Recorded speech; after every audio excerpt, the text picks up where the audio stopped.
بسم الله الرحمن الرحيم إن الحمد لله نحمده ونستعينه ونستغفره ونعوذ بالله من شرور أنفسنا ومن سيئات أعمالنا من يهده الله فلا مضل له ومن يضلل فلا هادي له وأشهد أن لا إله إلا الله وحده لا شريك له وأشهد أن محمدا عبده ورسوله. بون كدرس مذا قصدق مغواردا وقصدق مغنن ناهيلي قارن ملدغ باردا قرآن وسنة دليلر بلن بلاب كيشرس. قصدق مغ مسلمان نورنر حقيقة Allah Ta'ala'nın izni bilen, ruhsatı bilen tesir ediyendir. Gözleminin hakikatını Kur'an ve sünnet ve duygularımız hem neme tasdik ediyor. Allah Teala Kur'an-ı Kerim'de Kalem suresi, Kur'an-ı Kerim'in 68. suresi 51. ayetinde şöyle diyor. Ve iyyekâdullezîne keferû le yuzlikûneke bi absârihim lemmâ semi'u'z-zikra ve yekulûne innehu lemecnûn. Olur, inkar edenler, kafirler, zikri Kur'an'ı eşitenlerine seni gözleri bilen yıkayacak, iyayacak bolyarlar. Olur sana ol bir mecnun dalidir diyarlar. Bu ayetin tefsirini açıklamasına Müslümanlar, alimler seni gözleri bilen yıkayacak, iyayacak bolyarlar diyen yerini olur sana gözle görecek bolyarlar deyip düşünürlerler, açıklayarlar. Misal için Hafız İbn Kesir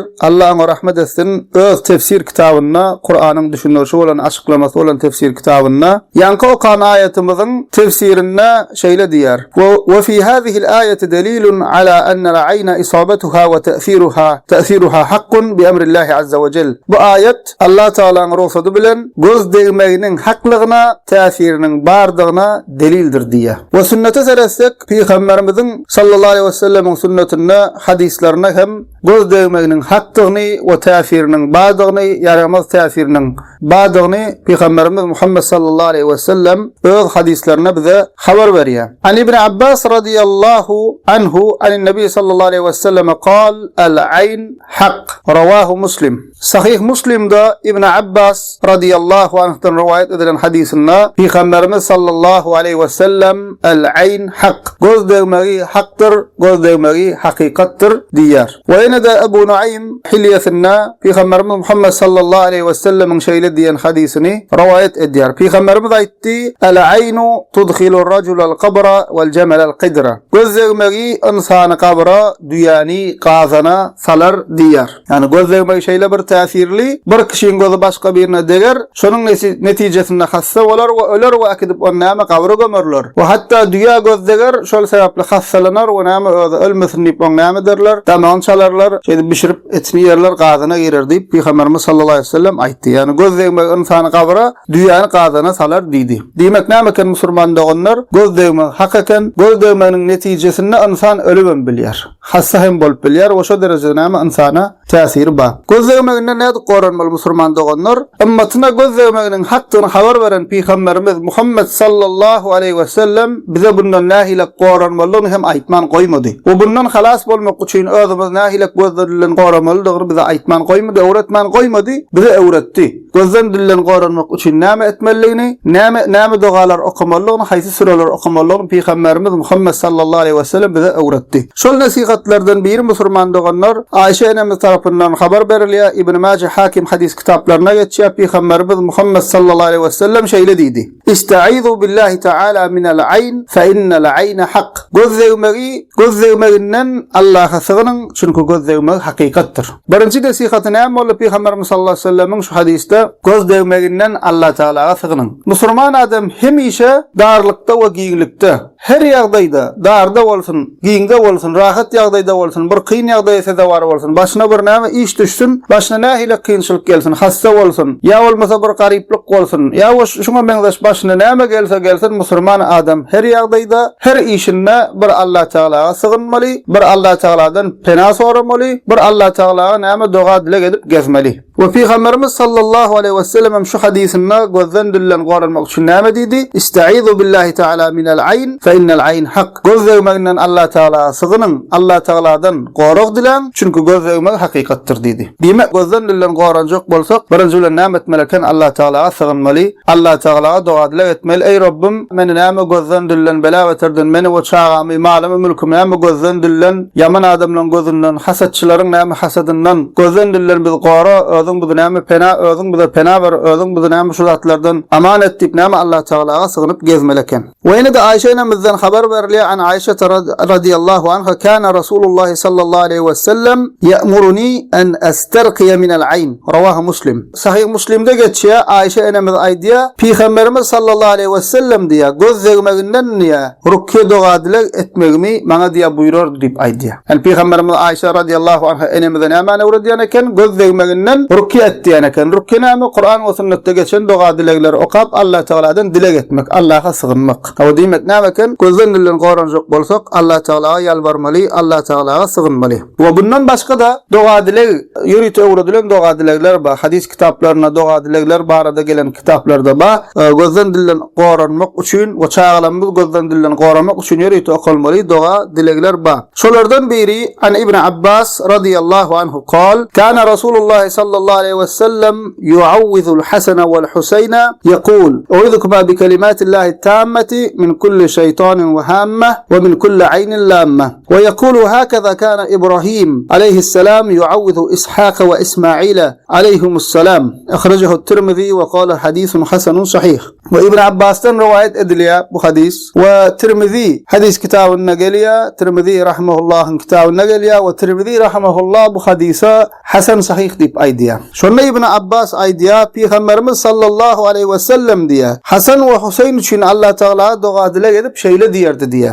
Uizukuma bi kelimatillahi tammeti min kulli şeytanin ve hammetin ve min kulli aynin lamme. Sizi şeytanın ve mörmöceklerin şerrinden gözden dillen Allah Teala'nın pek sözlerine sığınıryarın deyip näme Hasan ve Hüseyin'e aktıklarına Peygamberimiz sallallahu aleyhi ve sellem şey deyip dile edenlerini sahabe bize haber veriyor. Ve izinden Peygamberimiz şeyle diyerdi diye. Ve İbrahim Peygamber hem oğulları İsmail ve İshak'a şey deyip Allah'a sığınırıp duadilek ederdi diye. Demek şu duadilek ta Peygamberlerin atası olan näme İbrahim aleyhisselamdan gelýän duadilek eken. Şolar hem näme öz ewlatlaryna, bala çağalarına gözden dillen goramak için Allah Teala şu duany edip şolar Allah Teala sığınyrýan ekenler. Ve Muhammed sallallahu aleyhi ve sellem ahirki peygamber olan peygamberimiz hem aktıklarına şol görnüşde näme duadilek edip gözden dillen şeytandan we mörmöjeklerden aktıklarını Allah Teala sığınyrýan eken, Allah Teala'dan pena gorak dileýän eken. Biz hem Müslüman doganlar Peygamberimizin sünnetine eýerip, Peygamberimizin tapşyrygyna eýerip, Peygamberimizi görelli alıp, eger özümizi, malymyzy, çağamyzy näme gözden dillen gorajak bolsak, şu dogadylyklar öwrenip, şu dogadylykları etmeli çağalarymyza. Gözden dillen Allah'ım bizi gora diýip näme şu dogadylykları ýa tutmaly, ýa tutup bilmesen ýa tutýançan öz dilinden aýdy bermeli. Ey Allah'ım bizi gözden dillen gora, biz sana sığınýas. Özüň bize näme pena ber, özüň senden başga bizi gorajak ýokdur diýip näme öz bilýänçe sözleňen Allah Teala sığınıp Allah Teala'dan dilek etmeli Müslüman doganlar. O bundan daşgary hem Müslüman doganlar gözden dillen umumyna jadydan we şuňa meňzeş zatlardan goranjak bolsak köprak Fatiha, Ayetül Kürsi, İhlas, Falak, Nas surelerini köprak okap durmaly. Ne şu zatlaryň umumyna Kur'anyň özü bir Kur'an-ı Kerim'in özü bir şifa, hususan hem şu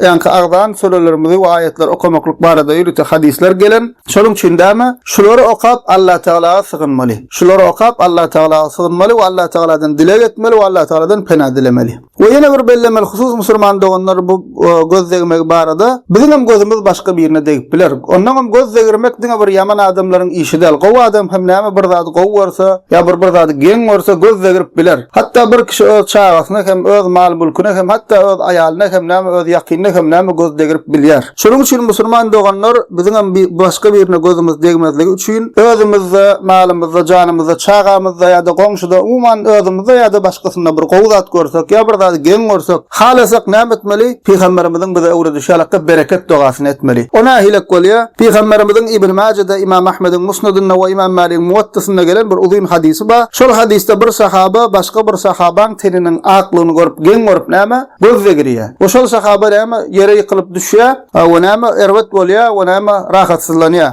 Şonda Peygamberimiz sallallahu aleyhi ve sellem gözdegren kişa, gözdegren sahaba şeýle diýär: "İza ra'a ahadukum min ahihi ma yu'jibuhu felyed'u lehu bil bereke." Eger sizden biri musulman doganyna bir zady geň bolsa ýa-da gowy bolsa ona bereket dogasyny etsin diýär.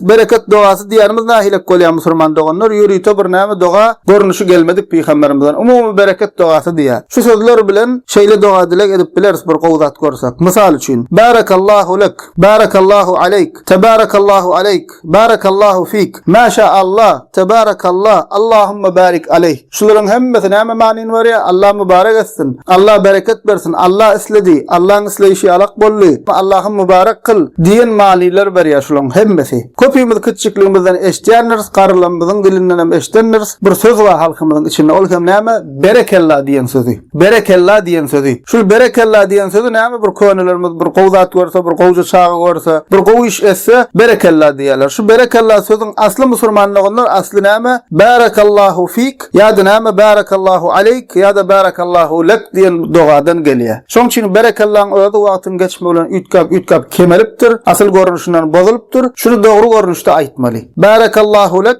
barakallahu aleyk ýa-da barakallahu fik. Allah mübarek etsin, Allah bereketli etsin diýip näme? Şuna ýekeje söz şeý diýip aýtsak, başgasyna näme? Biziň gözümizden degmezligine sebäp boljak we goraljak şol kişi Allah Taala şol näme? Gorajakdyr. Başga bir husus musulman doganlar gözden dillen goranmak üçin şu ýanka aýdanlarymyzdan başga Peygamberimiziň öwredenden başga çäreleri gözlemek dogry däldir. Şuňa gowun söýreli. Peygamberimiziň öwreden çäresinden başga çäre gözlemeklik, başga zatlary etmeklik dogry däldir. Amma biziň bilişimiz ýaly halk içinde giňden ýaýran zatlar bar, köp kişi tarapyndan näme? Şul edilip gelinýär. Ol hem näme? Gözden dillen goranmak üçin durly zatlar asýar halk. Özüne, öýüne, içine, pişigine, düýesine, goýunyna, sygyryna da asyp ýörler bu zatlary. Näme üçin? Gözden dillen goranmak üçin. Näme asýarlar? Mysal üçin ýanky alaja, şah, doňuzyň diýişi, zyňjyr, ýyrtyjy guşuň penjesi, goýunyň aýagy, ýa bolmasa ýyrtyk köwüş, uly ýa-da kiçi malyň kellesini asmak, kelle çanany asmak, käbir burç asýar. Plan mazarlykdan gelen duz diýär mysal üçin. Plan mazarlykdan getirilipdir, 360-dan getiripdir, Aýşanyň gelen duz diýip duz asýar. Ýa bolmasa belli bir pirin suratyny asýarlar, goşa babaň suraty ýa şuňa benzeşdiýen ýalakka. Käbir nal asýar, dagdan asýar. Ýa bolmasa näme? Käbir gözden dilen gorajak diýip gurşun goýdurýar. Ne şu sanalan zatlar we mundan başga zatlar bar. Ýere ýurda welayete wala ütkap durýar. Şuňa benzeş zatlary asmak gözden dilen gorasyn diýip usurman doganlar. Şu bir diýinden batyl,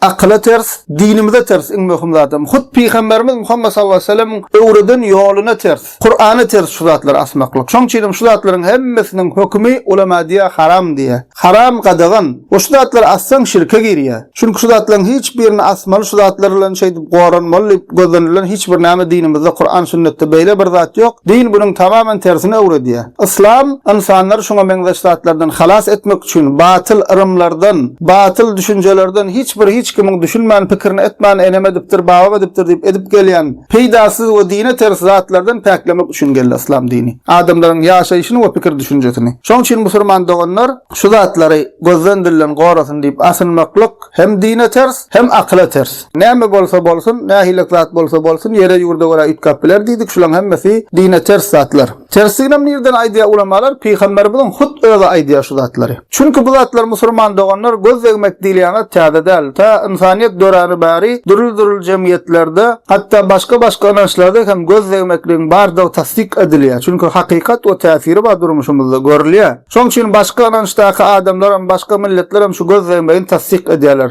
Olarda hem şu gözlegmek bar we köneden bar. Gözlegmek diýen zat Araplarda hem bar eken. We Araplar hem şu Peygamberimiz Muhammed sallallahu aleyhi ve sellem gelenne, İslam gelenne Araplar hem ýanky ýalakka balyk gulak, ýanky ýalakka durly ýüpler, şuňa benzeş zatlar, her hilçek zatlar ellerine, gollaryna, insan çağalaryna, düýelerine dakýan ekenler. Haçanda şunda Peygamberimiz gelenne, şu zatlar görenne Peygamberimiz sallallahu aleyhi ve sellem şu zatlaryň hemmesini gadagan edýär, o şu zatlaryň şirkdigini habar berýär. Delilimiz näme musulmanlar? Onlar delilimiz birinci hadis Ahmet'te geçýär, İmam Ahmed'in kitabynda, hadis kitabynda Peygamberimiz sallallahu aleyhi ve sellem aýdýar: "Men allaka tamimatan faqad eşrek" diýär. "Men allaka tamimatan faqad eşrek." Kim temime dakynsa, asynsa şirk goşdyk bolar diýär. Temime näme musulmanlar? Arap dili sözlüklerine barsak, ulusundan kiçisine hemmesine barsak, temimen näme diýip nädip düşünýärler? Gözden dilen goraýar diýen guman bilen insanlaryň özlerine, çağlaryna, mal şuralarına dakınyan, asınyan göz monjuklary, tumorlary we şoňa meňzeş zatlary arapça temime diýilýär. İslam gelmedinden hem ýanky diýişmelykka Arap jahiliýe Araplar şu zatlar dakınyan ekenler. Ýeke sözler aýdylýar temime.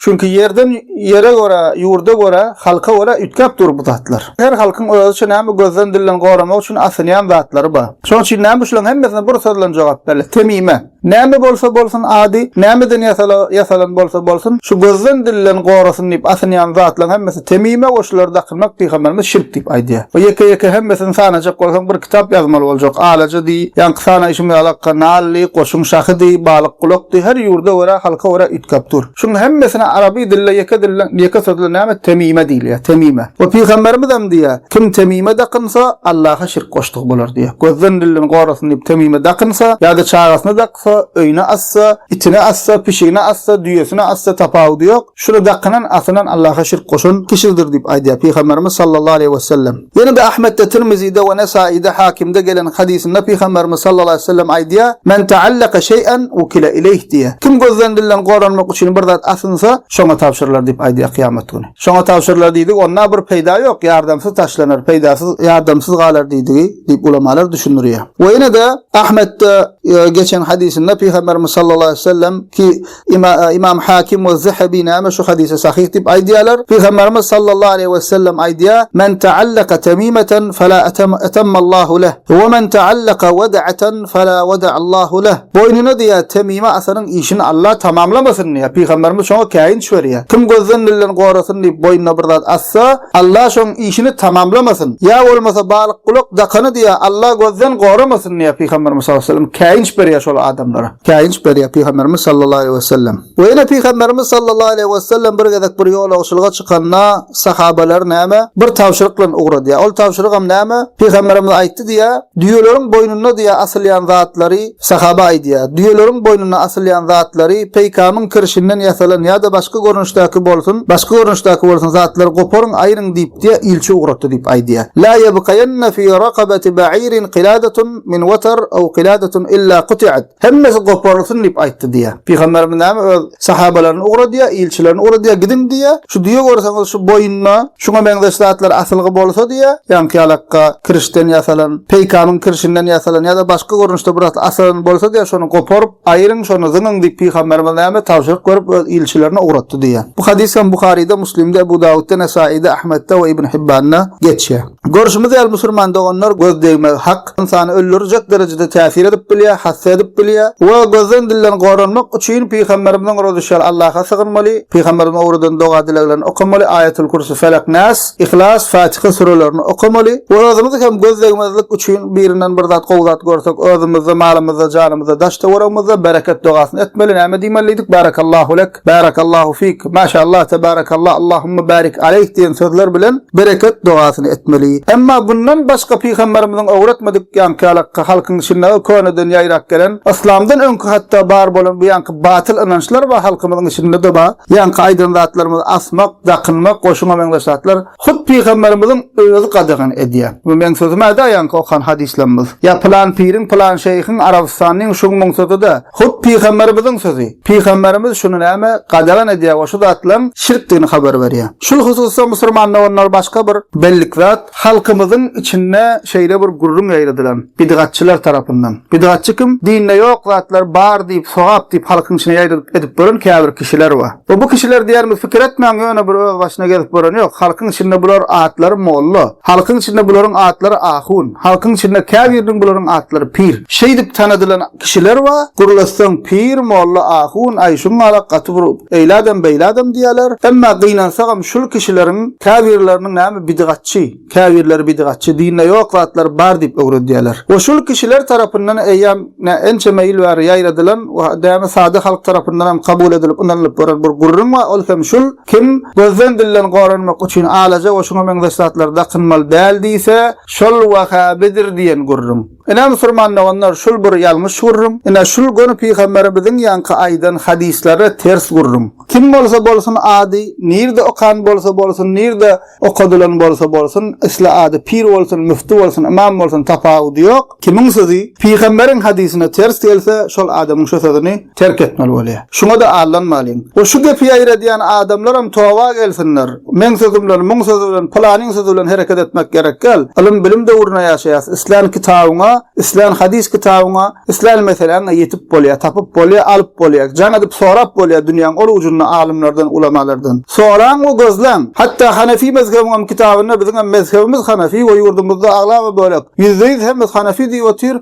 Hanefi mezhebiň kitaplarına alaja dakmaklyň şirk diýilýär. Şonuň üçin şul kişiler towa gelsinler, halka azdyrmasynlar, halka allatmasynlar. Towa etsinler, gözleň açyň kitaplaryňyzy okan. Hanefi diýär şulardan sorasaň, açyň kitaplaryňyzy okan, gözleň ýa hadisler okudyk. Nerede geçýänini aýtdyk. Siz hem şu hadisler açyň okan, şu hadisleriň şerhine seredin. Bu towa edin, halkyna hem şey dip hem ýalňyş ýola çağırmasynlar, towa etsinler we halkymyz hem şul kişilere allanmasynlar, ady kim bolsa bolsun. Egerde kim unutmaň bilin, egerde kim diýse ki alaja dakmalal diýen kişi Wahhabidir diýse şul adam jahildir. In pesinden şul adama diýip boljaklar, şul adam jahil, öz näme diýeni bilenok, şul atlary yetmendir şol adama. Ondan aňyrda da bilemok näme niýetler, näme haýsy düşünje bilen diýerler, Allahu alem, Allah bilýär. Emma biz ýene ýaşy guman edýär şol kişiler barada bilýän däller, eşden däller diýäs. Şoň üçin diýäs, näme eşitmedik bolsaňyz eşidin, gözlem, kitaplara seredin, towa edin we halka näme dogry zady ýetirim, ýalňyş maglumat berip halky bir-birine düşman etmäň diýip aýdýarsy.